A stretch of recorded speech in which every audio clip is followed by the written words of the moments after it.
AITA for kicking my brother and his wife out of my house after they tried to redecorate my dead daughter's room without asking. I can't even believe I'm typing this right now because I'm still so angry that my hands are shaking. But here we go. For context, I, 38F, lost my daughter Lily in a car accident 2 years ago. She was only 14. It's still raw, and I can't imagine it ever not being. Anyone who's lost a child will tell you, it's not something you move on from. You just learn how to exist around the grief. Lily was my world. She was bright, creative, full of life.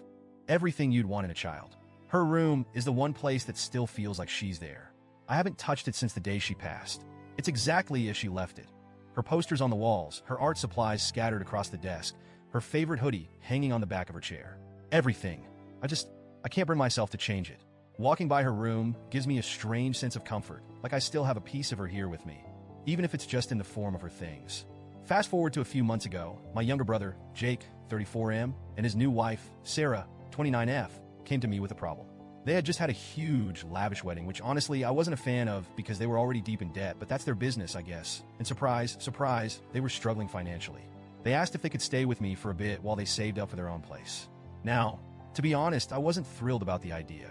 I love my brother, but Sarah has always rubbed me the wrong way.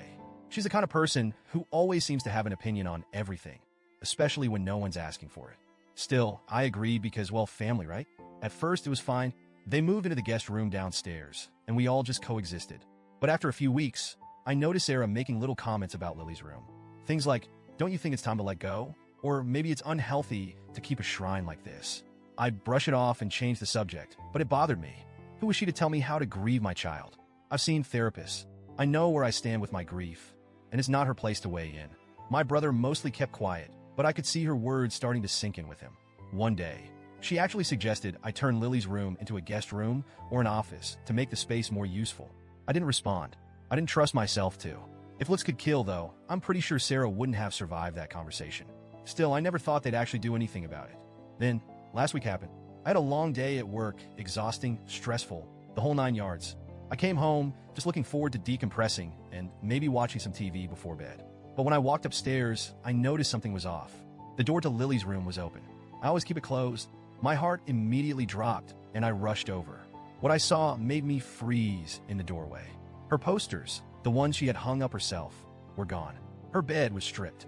All her things, her books, her drawings, her clothes, they were packed away in boxes. The walls, which she had painstakingly decorated with her own little doodles and pictures, were half painted over in this awful, bland beige. And worst of all, there was new furniture sitting in the middle of the room, generic, boring furniture that looked like it came straight out of some sterile hotel. I was shaking. I could barely breathe. It felt like someone had gutted me right there on the spot. I don't even remember how I got downstairs, but suddenly I was in the living room, screaming for Jake and Sarah. They came rushing in, looking all surprised and concerned like they didn't know why I was so upset. What did you do?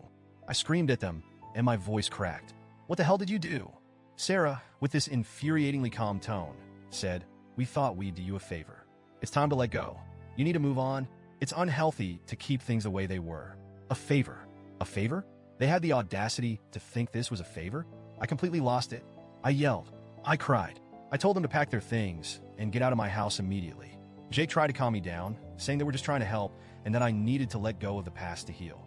But all I could see was betrayal. They had crossed the one line I never thought anyone could. They destroyed the last piece of Lily that I had left. When I told them to leave, Jake had the nerve to look hurt. He said they had nowhere else to go, that they were in a tough spot, and didn't mean any harm. But I didn't care. I didn't want them in my house for another second. They packed up and left that night, but the fallout didn't stop there. Now my whole family is divided. My parents are furious with me, saying I overreacted and that Jake and Sarah were just trying to help me in their own way. They keep telling me that people grieve differently and that I'm being too harsh. They've even suggested that I apologize and let them move back in. I can't even wrap my head around that. They destroyed my daughter's room, my safe space, and I'm supposed to apologize? Jake has been texting me constantly, asking me to reconsider, saying they have nowhere else to go and that it's just a room. But it's not just a room. It's all I have left of Lily. I don't think I'm overreacting, but the way everyone's treating me has me second-guessing everything. Was I too harsh? Should I have handled it differently? So, Reddit, AITA, for kicking them out and refusing to consider letting them back in after what they did,